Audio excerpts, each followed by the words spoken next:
આ નાના નાના પ્રસંગો છે ને સાહેબ, એ મારા અને તમારા જીવનને ભરી દે છે. કારણ કે આ જગતમાં સૌથી દીકરીને જાજો વાલ કરતો હોય તો એ દીકરીનો બાપ છે સાહેબ, દીકરીનો બાપ. કારણ કે દીકરીને આ જમાનામાં ઓછું ન આવી જાય હો, એના માટે દીકરીને ઘણી બધી છૂટ આપે છે સાહેબ.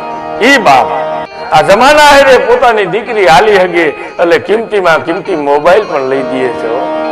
પણ કેવા દો મને સાહેબ, એ દીકરી મોબાઈલ લીધા પછી ઇન્સ્ટાગ્રામ વાપરે તોય ભલે, ફેસબુક વાપરે તોય ભલે, એની ના નથી.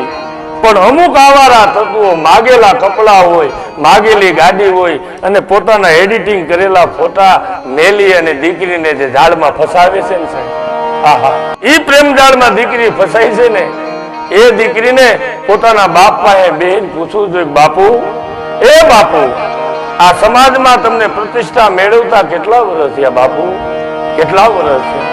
એ બાપુ, આ ગામમાં ભર ડાયરામાં તમે નેક નેક ધર્મની વાતો કરો છો, આ કમાતા બાપુ કેટલા વર્ષ થયા તમને બાપુ, કેટલા વર્ષ થયા?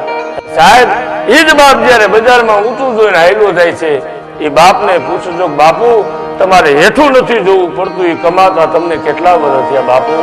અને સાહેબ માફ કરજો, એ જ દીકરી 5 મિનિટના પ્રેમ જાળમાં ફસાયા પછી આખી બાપની ઇજ્જતના ધજાગરા કરી નાખે છે ને, તો એ બાપને દુઃખ બહુ થાય છે, બહુ દુઃખ થાય છે.